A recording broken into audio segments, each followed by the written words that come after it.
Poco a poco vamos aprendiendo, vamos dándonos cuenta de cuál es el estilo de gobierno del Papa León XIV. Desde luego es un estilo tranquilo, es alguien que defiende la doctrina católica, es decir, va a mantener íntegro el depósito de la fe. Esto es fundamental. Y es alguien que busca, lo ha dicho, la unidad de la Iglesia, de las varias corrientes que hay en la Iglesia y no solamente dos, y no solamente relacionadas con la misa tradicional. Pero eso, ¿cómo se va a llevar a la práctica? Veamos dos casos que han ocurrido esta semana. Hace unos días, lo comentaba la semana pasada, un profesor de la Universidad San Anselmo, una universidad especializada en liturgia, Andrea Grillo, este profesor fue uno de los asesores del Papa Francisco en las limitaciones que se pusieron a la misa tradicional. Pues bien, Andrea Grillo se despachó a gusto criticando al beato y ya próximo santo Carlos Acutis. Dijo que había sido muy mal educado, no sé qué pensaría sobre esto su mamá, su papá y los jesuitas donde estudió, que había sido muy mal educado en las cuestiones litúrgicas y que la espiritualidad litúrgica que enseñaba y que tanta gente atrae era preconciliar. Una crítica de fondo. El Papa no respondió a esta crítica, y eso que cuando él era obispo de Chiclayo, allí había ocurrido un milagro eucarístico y él intentó que eso se difundiera y que se aprobara. Pero el Papa no entró a citar al profesor Grillo. Simplemente llegó el día del Corpus y él, con la custodia, él personalmente, sin darle la custodia a nadie en todo el itinerario, se hizo casi 1 kilómetro desde San Juan de Letrán a Santa María la Mayor. Los que no conocen Roma no saben lo que eso significa. Bueno, pero es que cuando sale de San Juan de Letrán, hay toda la vía merulana, hay una pendiente de bajada acentuada que se corresponde con una pendiente igualmente acentuada de salida.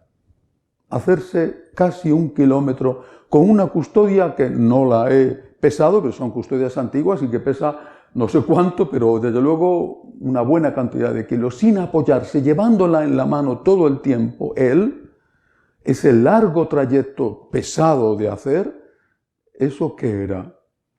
Pues era una respuesta indirecta a Andrea Grillo, entre otras cosas, era una reafirmación de su fe personal, que es la fe de la Iglesia, en la presencia real de Cristo en la Eucaristía y en la adoración que hay que darle a Cristo también fuera de la misa, que es justo el tema de la adoración, especialmente lo que había criticado el profesor de la Anselmiana. No citó a Grillo, no dijo nada, no le mencionó, pero hizo lo contrario de lo que ese profesor importante, hasta hacía poco por su relación con el Papa anterior, había dicho que había que hacer. Hizo lo contrario. Apoyó la devoción eucarística fuera de la misa, paseando el corpus, haciendo una proeza incluso física. No sé si el profesor Grillo se dio por enterado o no, pero los que sí se dieron por enterados inmediatamente fueron los de la Universidad de San Anselmo, el anselmiano.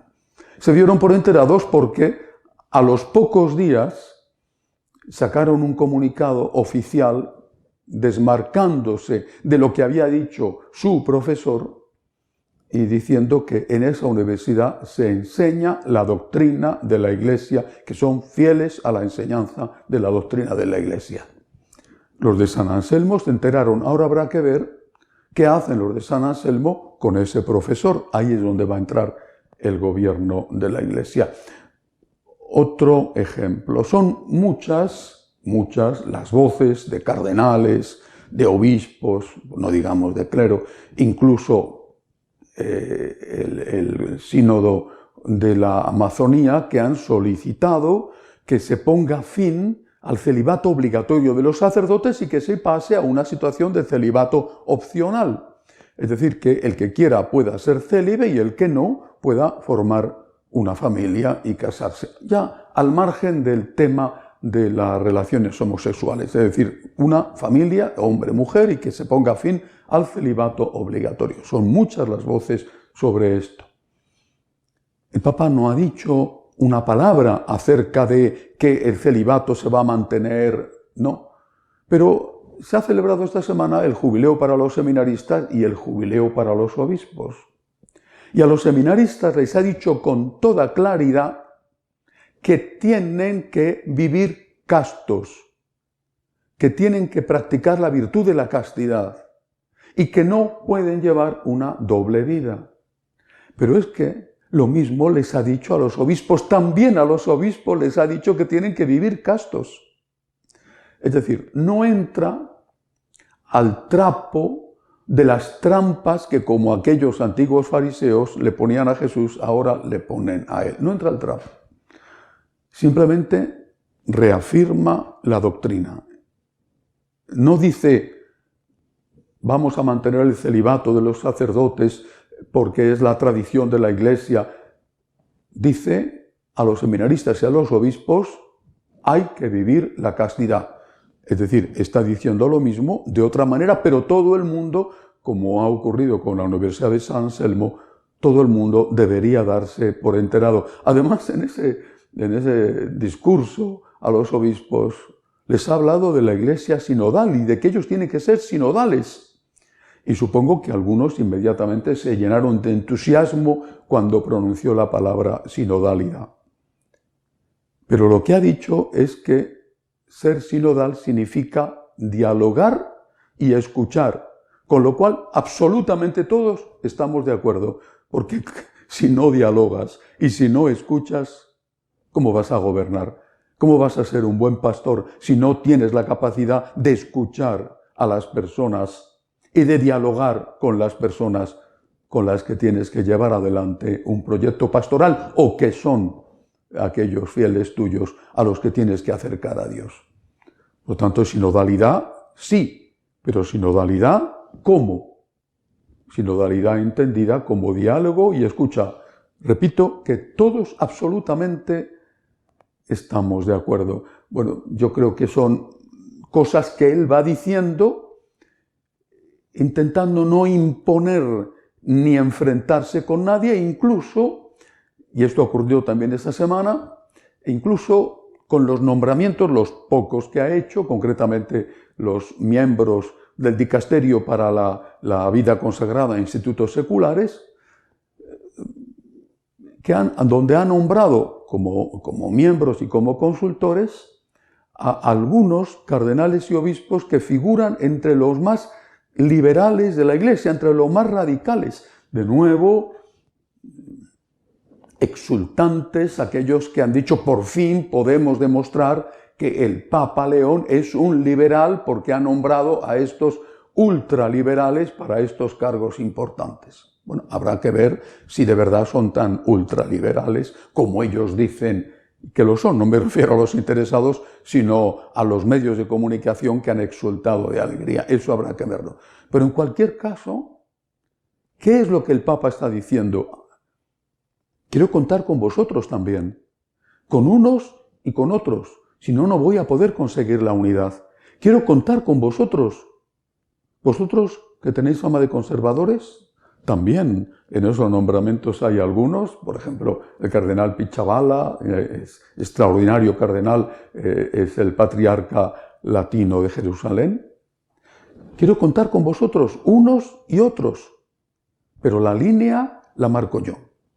Ahora, la cuestión está en saber qué ocurrirá cuando, una vez clara la línea, una vez clara la doctrina, no hagan caso. Y ahí es donde entra el gobierno o la parte difícil del gobierno. Por ejemplo, la doctrina con los alemanes, que estaba muy claro, y no han hecho caso. Ahí es donde entra, donde tiene que entrar el gobierno, y eso es lo que está por ver. El Papa también ha hablado esta semana del tema de la paz, aprovechando la circunstancia de que la cumbre de la OTAN se estaba celebrando en los Países Bajos, pues él ha dicho que no entiende cómo se puede decir que los ataques, por ejemplo, refiriéndose indirectamente a los bombardeos de Irán de Israel contra Irán, de Estados Unidos contra Irán, de Irán contra Israel o contra las bases de Estados Unidos, no entiende cómo eso puede entenderse como un camino hacia la paz. Y se ha mostrado muy crítico con las políticas de rearme que están favoreciéndose en todo el mundo. Pero la Iglesia no es solamente el Papa, aunque realmente en este momento, en estos primeros pasos del pontificado, sea muy interesante y necesario conocer cómo está dando ya su línea de gobierno el Papa León. Por ejemplo, dos cosas más que han ocurrido esta semana. En Inglaterra se ha aprobado la ley de la eutanasia y también se aprobó la ley del aborto, el aborto hasta el momento del parto. Terrible, el llamado aborto por decapitación, donde sacan la cabeza del bebé y le introducen, como en las corridas de toros en España, que tanto critican algunos, en cambio con los bebés se puede hacer. Le introducen una aguja en el cerebro, le matan inmediatamente, le terminan de extraer y así sus órganos sirven para venderse, por lo menos en muchos casos, para trasplantes. Esta es la realidad. Esto se ha aprobado en Inglaterra y también se ha aprobado la eutanasia. Entonces los obispos ingleses han dicho que en estas condiciones tienen que estudiar muy bien lo que van a hacer porque quizá se vean obligados a cerrar todos los asilos para ancianos, todas las residencias para ancianos, si les obligan a que tengan que ofrecer, por no decir imponer, a los ancianos la eutanasia. Otro tema importante esta semana, que a mí personalmente me ha gustado mucho, me refiero a las declaraciones que ha hecho un teólogo brasileño, Clódovis Boff, hermano de Leonardo Boff, que era, como él, en su momento, un encendido defensor y promotor de la teología de la liberación, pero que luego tuvo una fuerte conversión y se dio cuenta de que aquello, al menos esa teología de la liberación, con esa base marxista, con esa influencia marxista, aquello no era católico, como dijo en su momento el cardenal Ratzinger. Y esa conversión ahora se pone de manifiesto, no solamente ahora, pero ahora de una forma especial, con una crítica pública abierta al CELAM, a los obispos latinoamericanos, al organismo que los agrupa. Les ha dicho Clódovis Boff, que es un personaje dentro de la Iglesia latinoamericana, que están ocultando la fe católica. Así les ha dicho, están ocultando la fe católica. No es que lo diga yo, es que lo dice nada menos que Clódovis Boff, que viene de vuelta de la teología de la liberación. Ustedes que están ocultando la fe católica y ustedes tienen la responsabilidad de que tantos católicos hayan dejado la Iglesia. Eso es una tragedia en tantos países y en Brasil, de donde es Boff, desde luego, y se hayan ido o bien a las sectas o bien a la increencia. Vuelvo a recordar aquel telegrama del Papa León, apenas muy pocos días después de haber sido elegido, dirigido al CELAM, donde les dice que para evangelizar hay que basarse en, primero, la palabra de Dios, segundo, la tradición y tercero, el magisterio. No habló el Papa León de la teología de la liberación o de otras influencias. Dijo, para evangelizar hay que basarse en esto: palabra, tradición y magisterio. La teoría que está dando el Papa León no puede ser mejor. Es extraordinaria. Veremos después qué hace, y ahí es donde tendrá las dificultades. Veremos qué hace cuando uno u otro no le hagan caso, a pesar de haber sido él muy claro con esa enseñanza. Por eso, porque gobernar una iglesia dividida e intentar unirla siendo fiel a la doctrina íntegra, por eso, porque es muy difícil, tenemos que rezar por él. invito a todos los días a rezar por el Papa, que cuente con nuestro cariño, que cuente sobre todo con nuestra oración. Hasta la semana que viene, si Dios quiere.